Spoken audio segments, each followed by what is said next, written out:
To identify the specific brand or retailer, as multiple companies operate under similar name, each with distinct return policy. Here some examples, guys. To return window report issue within 15 days of receiving the product online, and the priced item that are defective, damaged, or incorrect delivered, and some sell item is not refundable, guys. And this is the point one, and this is some non-refundable and non-replaceable. Generally, return are not acceptable unless the product is defective.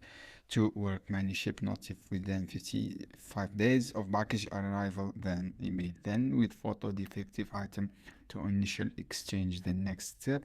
And guys, you have to identify the retail, check your order confirm of the website from which the purchase the product to determine the specific Savana brand, the reach out of retail customer support providing. So guys, you need to reach Savana customer